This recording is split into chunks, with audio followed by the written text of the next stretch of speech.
प्रमोद मुतालिक का जो स्टेटमेंट आया है कि हर एक मस्जिद में गणपति रख के पूजा करने की उनकी कैपेसिटी है, इसको हम 100% कंडेम करते हैं।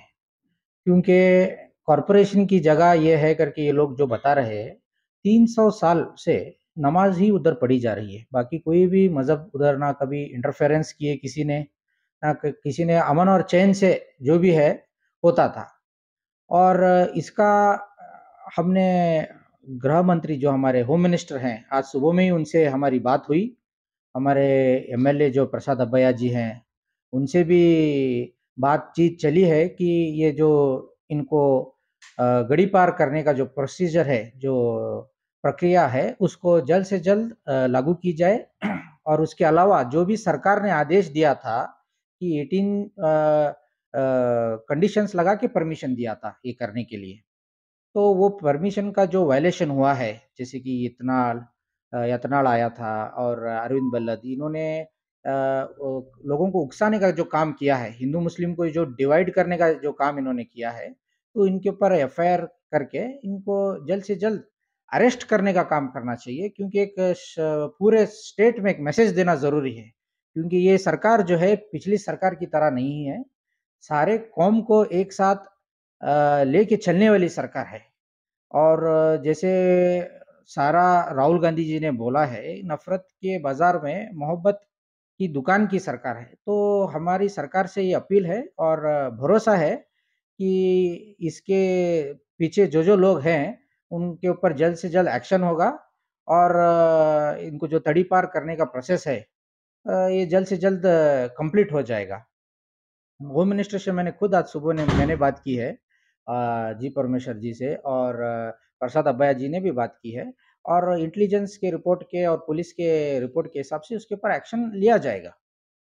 ये देखिए कैसा है, जब तक बीजेपी है ये तब तक चलता रहेगा। ये अभी का नहीं है। मुसलमानों के ऊपर नमरूद के ज़माने से ही एक्शन होता, मतलब ज़ोर ज़बरदस्ती और हमको दबाने की कोशिश होती है।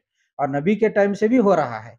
लेकिन आज तक ये कौम कभी दबी नहीं है। ये नबी की सुन्नत पर हम चलने वाले लोग हैं, किसी से हम डरेंगे नहीं। और ये हुकूमत के ऊपर हमें भरोसा है।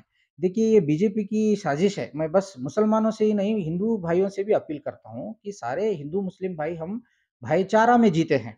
सुबह उठने से लेके शाम तक हम लोग हिंदू भाइयों में उठते बैठते हैं, उनके साथ एक साथ खाना खाते हैं, और उनके साथ हमारा बिजनेस है, सारे लोगों का हमारा उठना बैठना है। ये जो डिवाइड करने की जो कोशिश हो रही है, ये उनका प्लान और एजेंडा है। जैसे कि आप देख सकते हैं, पिछले बार इनकी सरकार थी तो ही इतना जोर से नहीं किए ये लोग। अभी जैसे कि एमपी इलेक्शन आ रहा है तो ये लोग क्यों चाहते हैं, ये इनका हार का डर इनके चेहरे पर दिख रहा है। ये लोग कोई सच्चे हिंदू नहीं है, मैं बोल सकता हूँ। कोई धर्म में नहीं लिखा है कि आप अलग धर्म के लोगों को ठेस पहुंचाओ या उनको झुकलाओ या उनको तकलीफ दो। ये ऐसा करके ये बस अपना वोट बैंक पॉलिटिक्स कर रहे हैं। और हमको इनके मतलब वो जाल में नहीं जाना है। तमाम मुसलमानों को हमको सोच समझ के कानून के हिसाब से ही फैसला करना है। नहीं, जैसे कि मैंने बोला है कि अभी तहकीक चली है, कमिश्नर मैडम से बातचीत चली है सब लीडर्स की। और काफ़ी सारे हमारे मुसलमान लीडर भाई जाके अपना मेमोरेंडम भी सबमिट किया है। और हमें भरोसा है कि इसके ऊपर अरेस्ट जल्द से जल्द होगा। और हम अगर नहीं हुआ तो हम उसको पर्सनली इंटरवेन करके उसको जो भी कानून को हाथ में लेगा उसको अरेस्ट कराने का काम हम करेंगे। ईद मिलाद एक दिन आगे डालने की वजह क्या है? ये देखिए, ये तो अभी अंजुमन प्रेसिडेंट, डीसीसी प्रेसिडेंट इसके ऊपर जवाब दे सकते हैं, या जो भी हमारे कौम के बड़े हैं उस डिसीजन में जो लोग थे, तो उसके हिसाब से उन्होंने पीस मेकिंग के हिसाब से शायद लिया होगा। अब बेहतर ये है कि जो लोग ये डिसीजन लेने के काबिल है और जो लोग ले रहे हैं उनसे पूछा जाए तो ये बेहतर है। ये डीके शिव कुमार की, सिद्धरामैया की, सेकुलर की, मुसलमान की, हिंदू की, बिछड़ा वर्ग और दलित समाज की सरकार है। ऐसा नहीं है कि एक ही वर्ग जो बीजेपी का चल रहा था, ऐसा नहीं है। आवाज उठाया है करके ही आज वैसे आदमी पर एफआईआर हुआ है।